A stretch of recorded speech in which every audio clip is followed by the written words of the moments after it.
بسم الله الرحمن الرحيم. السلام عليكم ورحمة الله وبركاته. waxaan joogaa xaafadda Feexa maanta waa maalin Khamiisa. Ilaahay qaarkeeda hana waafajiyo waa taas Soomaalitiin.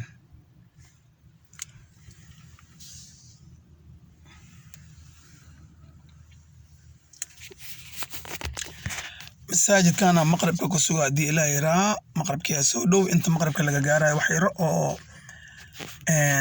waana ah ama waxtar u leh walaalaha Soomaaliyeed guud ahaan gaar ahaana dhalinyarada ku xiran aalada TikTok ayaan rabaa inaan wax yar ka iraado wixii Ilaahay subxaanahu wa ta'ala iga waafajiyo walaalahayga qaaliga oo ama wiilashayda ama gabdhahayga horta adduunyadan aan arkaysiin sideeda baa laga tagayaa waxaana loo wada socdaa Allah subxaanahu wa ta'ala wajigiisa tan labaad qofka dhalinyarada ah waqtigiisa la yaab ma leh maxaa yeelay dhalinyarnimo anaga laftigeena waa soo marnay qofka markuu da'da 18 ka badan ilaa 25 ka xaaladiisu waa bariga dhexe Ilaahay subxaanahu wa ta'ala kaligiis baa garanaya marka sidaa daraadeed ceebo badan iyo qaladaad badan iyo fudeed badan iyo dhib badan waxyaabo badan ay jiro waa meelaha uu sheedaanku ugu jecel yahay in uu ku dabo oo dabarkiisana ay ku dhacaan ama dibinkiisa marka dhalinyarada qofku yahay maxaa yeelay arshur rahmaan subxaanahu wa ta'ala todobada qof ee hoos harsanaysa waxaa ka mid ah shaab tooba keenay ama shaab oo toobada alla ku sugan ama diinta Ilaahay ku sugan yacni shaabka waa waqtiga ee shahwada qofka bini aadamka ah wiil ha noqdo ama gabar ha noqdo ee aad u kacsan tahay sidaa daraadeed cid walba ayaa u nugul yahay marka naftii adduunkii shaytaankii kulli shay Allah subxaanahu wa ta'ala wuu jecel yahay shaabka toobada leh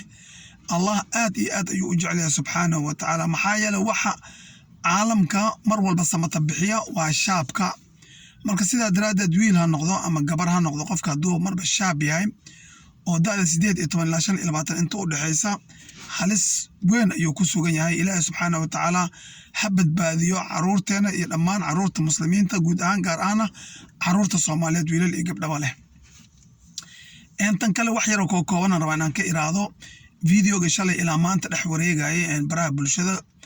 ee laga duubay gabadha yar ee masaakiinta ah la yiraahdo Canab waxa waaye adeer macaane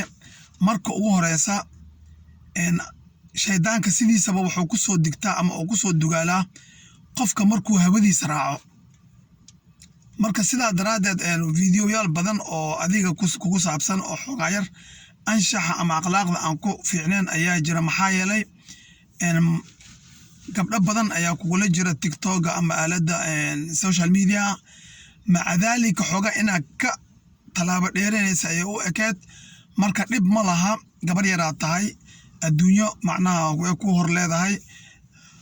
insha Allah ta'ala adduun gadaal u badan yahay waxbaha u bixin qofka bini aadamka inta uu ka kooban yahay baad ka kooban tahay adigana wax weyn ma aha ma fahanti ka isaga ah ee ku soo bandhigay wixii walaashiis lahayd ama hooyadii lahayd ama habartii lahayd baad leedahay adigana wax ka duwan oo gooniya oo bar gooniya kugu taala ma jirto horta ayaa la isku dayay in waxaasoo kale lagu sameeyo gabdho badan oo Soomaaliyeed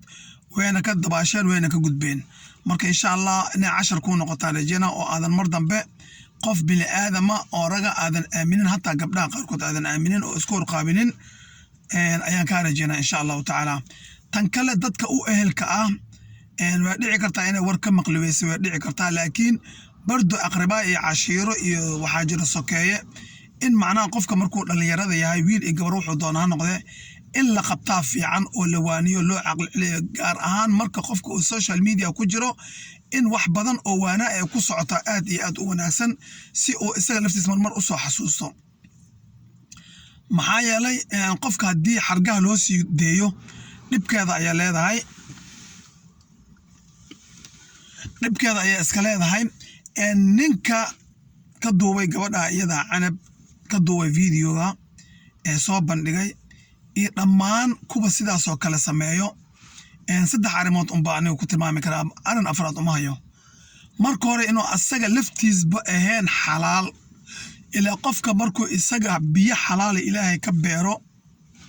oo xalaal yahay ayuu u damqan karaa gabadha kale ee asaga walaashii ah laakiin nin asagaba aabba la'aan ah oo hooyadii meel cidla inta wax dhigatay iskaga shubtay ama aabihii maskiin ah lagu masabitay hadda qofkaas beerna xukuma yaalo marka wajigana ugama qorna asaga inuu yahay waladu zina ama wicil inuu yahay kuma qorna maca daalika waa inay gabdhaha taxadirkooda badiyaan oo aad iyo aad isku ilaaliyaan way jilicsan yihiin waa qalbi xanuuna waa ognahay waa gabdho tulid badan yihiin gabdhaha qalbi jilcan yihiin laakiin haddana xoogaa bal is ilaaliya intii ilaahay subxaanahu watacaala isagaa nii ilaalin kareen tan labaad inuu isaga dadkii dhalay eeba xaaraan ku soo koriyeenba waa wax xalaala nin aan lagu soo korin oo la kabiyey oo la siiyey oo la cunsiiyey wax wada xaraam ah marka nin jirkiisoo dhanba xaaraan ka buuxdo oo hadduu sidaa ku dhinto u diyaarsan jahannama ama carada ilaahay kuma beernaxayo abadan waa nin aan nixinuna naxdin gooyey iyo tan saddexaad oo aan nin cuqdad ee ka buuxdo oo cuqdad dilootay qofka hadduu cuqdadaysan yahay noocuu doona ha cuqdadaysnaado nidaamkuna waa cuqdadays marba haddii cuqdad ka buuxdo kuma aabiyeelaya mar alla markaa dabinka u soo gashid ama meeshuu kula rabo kaa helo seefta ku marsiinaa maxaa yeelay waa cuqdadaysan yahay asaga cuqdada afka ka hays marka dhib ma laha ha u bixin wax weyn ma aha wax weyn waxaa ka dhigo waxaase ka sii daran waranka kan kugu muday maaha ee kan kugu gilgilaa daran kuwa iyaga sii buunbuuninaya hadalka isaga ah laftigooda waa dad ayaga laftooda ceebeysan ma fahanti marka qofka bini'aadamka waxaa la rabaa in haddii wax dhacaan isla markii laga tanasulo oo macnaha aan la qaadqaadin oo la weeweyneynin maxaa yeelay ilaahi subxaanahu watacaala rasuulkiisa wuxuu yidhi qofkii hal ceeb oo qof leeyahay asturaa ceebayaal badan ayuu yowma alqiyaamaha allah subxaanahu watacaala u asturaa marka mar walba ku dadaala ceebta sokeeyaha iyo ceebta shisheeyaha iyo guud ahaan ceebta muslimiinta gaar ahaan ceebta soomaaliyeed in aad qarisiin maxaa yeelay adigaba ceebaa leedahay cawraad leedahay ogow in adigana lagugu soo maqan yahay maxaa yeelay kamaa tudiin tudaan الجزاء من جزى العمل من زنا زنيا قف على قفكي زينيس ولا زينيستا قفكي وحسميه والو سميه اوغو marka hadda koor ayaa waxaa dhacday imaam axmed bin xambal ayaa isagoo shaab oo dhalinyaro ah waa awal mara aakhir maroo sameeya ayuu isagoo suuqa maray gabar qurux badan cajibisay oo gacanta saa inta uga qabtay oo ilaahay soo xasuusay waa cunug yaro diinta ilaahay lagu barbaaray markaasoo gacanteeda iska dayay waxay sheegaan culimada imaam axmed bin xambal gabar asaga dhalay markaas ayuu maalin naagta jaariyadeed inta ku daray ayagoo suuq u socdo yiri suuq bal wax ka soo gata asoo ujeedo kale suuqiya tageen markay wax soo gateen ayaa gabar qurux badan oo xijaaban dabcan wiila inta soo orday gacanta ka qabtay wuuna deeyay markaasoo yiri aabahay suuqa ma tagteen maanta maxaa kala kulantay wixii tiri aabahay kala ma kulmin markaan soo noqon wiil gacanta iga qabtay waxna ima sheegay waxna ima liidan uu sii daayay sheekha waa soo xasuustay marka tii alxaq wala admay sheekha wuxuu soo xasuustay uu sameeyay inay tahay marka ceebaha muslimiinta aan qarino ceebaha gabdhaha Soomaaliyeed aan qarino gabdhaha Soomaaliyeed waa walaalaheena waa gabdhaheena waa hooyooyinkeena waa habriiraheena waa xigaalkeena waa xigtadeena waa sokeeyaheena waa aqrabadeena waa cashiiradeena marka aan iska ilaalino ceebaha gabdhaha Soomaaliyeed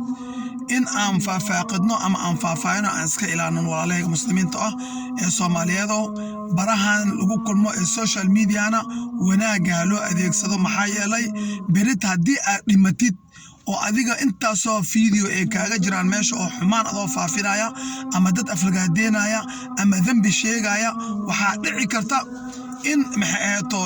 waxaasoo dhan ay ku sii socdaan ilaa qiyaama saaca marka wax wanaagsan sheeg si Allah ajarku ugu qor wala adimaya walaalayga qaaliga oo walaalka Xasan Cabdulla Abu Salmaan oo idin la sumadii oo isin jawaab muguran